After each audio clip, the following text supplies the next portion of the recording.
10 साल की उम्र में पहली हत्या करी थी। एक बच्चे को मारा इसने, और बच्चे को मार के अपना खुद का भी बचपन मार दिया, क्योंकि ये इसका पहला मर्डर था। बच्चों के लिए मारपीट करना आम बात है, रेयर नहीं है। बड़ी अमेजिंग कहानी है चार्ल्स की, कैसे चार्ल्स शोबराज बनाए।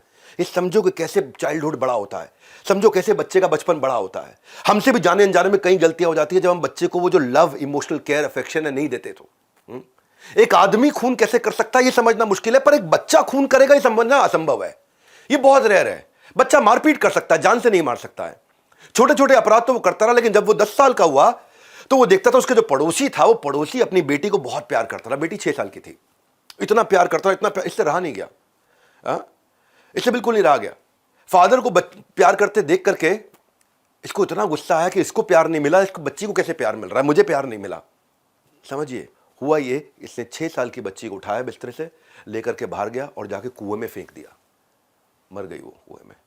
उस समय उसकी उम्र 10 साल थी। वो पावरफुल फील करना चाहता था। पकड़ा गया, किसी ने देख लिया उसको ले गए उठा करके।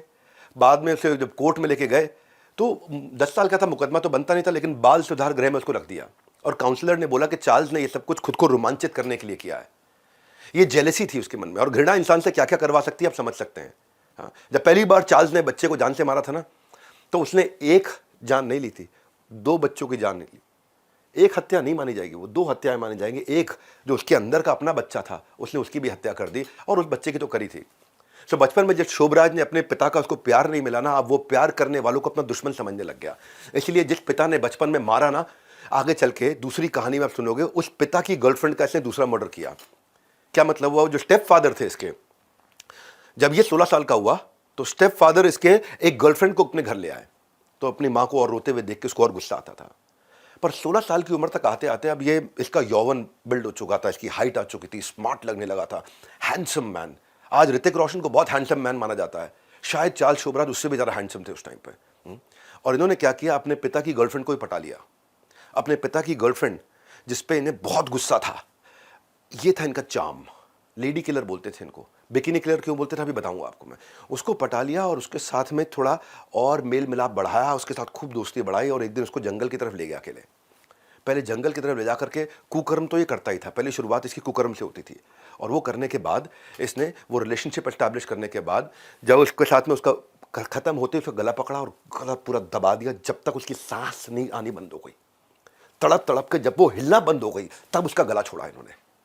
और उसके बाद पत्थर मारे सर पे, चट्टाने पत्थर मोटे मोटे मार मार के उसका सर फाड़ दिया, और फिर बॉडी को पेड़ से लटका दिया। अब पकड़ा गया। ट्रायल के समय में चार्ल्स ने कहा कि इन गुनाहों की सारी वजह मेरा पिता है, मेरा बाप है, एब्यूजिव फैमिली। चार्ल्स के चार्म और इस तरह के इमोशनल कमेंट को देख करके कोर्ट ने बोला भाई इसको साइकोलॉजिस्ट की ज़रूरत है। 2 साल के लिए उसको हाउस अरेस्ट में रख दिया, जेल नहीं डाला, हाउस अरेस्ट में रख दिया, एफिडेविट लिखवा लिया और उसको काउंसलिंग देने लगी। और आगे चलो देखो, जो काउंसलर इसको काउंसलिंग करती थी उसको भी इससे प्यार हो गया। बचपन इसने गुजारना था खेल में, लेकिन सारी ज़िंदगी गुजारी इसने जेल में। क्यों? चार्ल्स के गुस्से की कीमत जो थी ना, उसके गुस्से की कीमत बहुत ज़्यादा थी, किसी की जान की कोई कीमत नहीं है उसके आगे। सैडिस्ट मेंटालिटी, ये था मेरा दूसरा अध्याय, कि दूसरे के दुख से खुद को आनंद मिलना, वो होता है सैडिस्ट। वो उसकी हाइट पे था, खून करके सुकून मिलने लगा था इसको।